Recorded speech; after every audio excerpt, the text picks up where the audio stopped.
Bonjour à toutes et à tous, ici Thibaut Aigle et bienvenue dans ce nouvel épisode de l'EFP Radio Show. Dans cet épisode, vous allez découvrir pourquoi l'indépendance financière est une décision personnelle. Certains choix de vie paraissent plus risqués que d'autres. Ce n'est pas que le risque n'en vaille pas la peine, davantage ce sont les conséquences négatives que l'on craint, les effets collatéraux non contrôlés et parfois c'est justifié.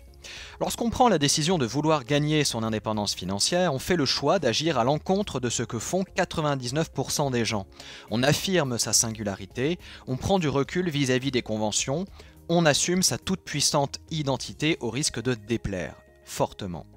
Lorsqu'on prend la décision de vouloir gagner son indépendance financière, on décide qu'être un simple rouage du système économique, un piston qui permet à un autre de faire de l'argent, ce n'est plus acceptable. On ne rejette pas le système économique, mais on décide de le comprendre, mieux, pour améliorer sa propre vie financière.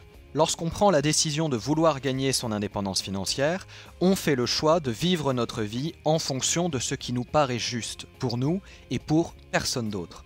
Et on accepte que ce qui est bon pour nous ne l'est pas nécessairement pour quelqu'un d'autre, mais peu importe, car ce qui nous rend heureux rejaillira forcément sur les autres tôt ou tard. L'erreur quand on décide de gagner son indépendance financière, c'est de vouloir imposer son point de vue à son entourage, puis à la terre entière, et progressivement d'en faire un combat de vie. Le problème quand on agit ainsi, c'est qu'on tente de remplacer l'intolérance supposée de la majorité par une autre intolérance. Un peu à la manière de ces féministes radicaux qui revendiquent un égalitarisme forcené et qui ne se rendent même pas compte qu'en agissant ainsi, ils ne se comportent pas différemment de ceux à qui ils reprochent de ne pas partager le pouvoir.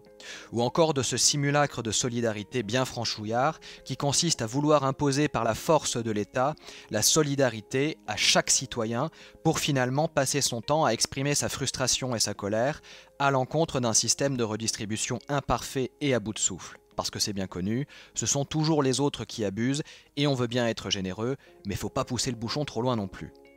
L'indépendance financière, c'est une aventure solitaire, au sens noble du terme, avec ce que cela implique en termes d'introspection, de respect d'autrui et de prise de hauteur. Et cette nouvelle solitude, eh bien, il faut l'accepter.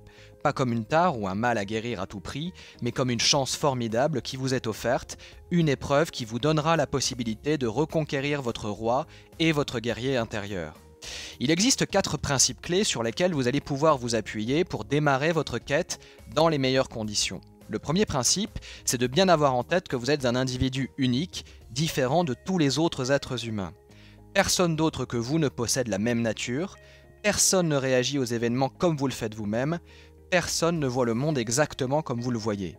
Et personne n'a à vous dicter ce que devrait être votre propre identité, vous êtes la personne la mieux qualifiée pour découvrir ce qu'elle est réellement. Le deuxième principe, c'est que chaque individu agit à partir de ses propres connaissances sur le bonheur pour atteindre ce dernier. Il agit de telle manière à produire les conséquences qui lui permettront de se sentir mieux. Le troisième principe, c'est que vous devez toujours faire en sorte de traiter les choses et les gens de manière à respecter leur propre identité si vous souhaitez que l'échange avec eux soit le plus fructueux possible. Vous ne pouvez pas attendre de Paul qu'il se comporte comme Pierre ou Jacques, tout simplement parce que vous ne contrôlez pas son identité et que vous n'avez pas à le faire. En revanche, vous pouvez contrôler la nature de l'échange que vous entretenez avec lui. Le quatrième principe, c'est de ne jamais oublier que votre vision du monde est subjective et qu'elle est colorée par votre expérience personnelle, votre interprétation des choses et par les limites de votre propre perception. Quelle importance cela peut-il bien avoir que vous connaissiez la vérité finale sur tout ce qui se passe dans l'univers ? Personne ne possède les ressources suffisantes pour la découvrir, et honnêtement, ce n'est peut-être pas si essentiel. Ce qui compte en revanche, c'est de mesurer dans votre vie de tous les jours les résultats concrets des idées auxquelles vous adhérez. Fonctionne-t-elle comme vous le désirez ? Obtenez-vous les résultats que vous attendez ? Si tel est le cas, alors tant mieux. C'est que les idées qui guident votre vie sont suffisamment vraies dans votre situation pour vous rendre heureux. Mais ce qui est essentiel, c'est de ne jamais perdre de vue le contexte de votre situation et le danger que peut représenter le piège de la généralisation d'idées pour en tirer des conclusions à appliquer dans la vie d'autrui. Personne n'a le droit de vous dire comment vous devriez vivre votre vie et vous n'avez pas non plus à vous octroyer ce droit-là. Les autres sont heureux de la vie qu'ils mènent, tant mieux pour eux, ils sont malheureux, tant pis pour eux. Vous êtes heureux de la vie que vous menez, tant mieux pour vous, vous êtes malheureux, tant pis pour vous.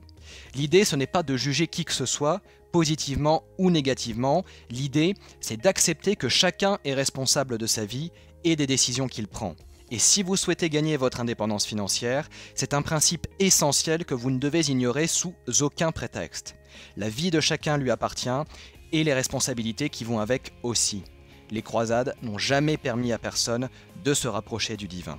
Alors si vous avez aimé cet épisode de l'EFP Radio Show, eh bien n'hésitez pas à cliquer sur j'aime.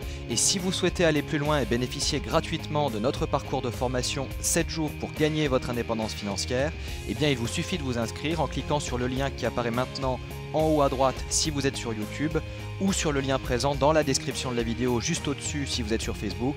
Et je vous dis à tout de suite de l'autre côté. Salut!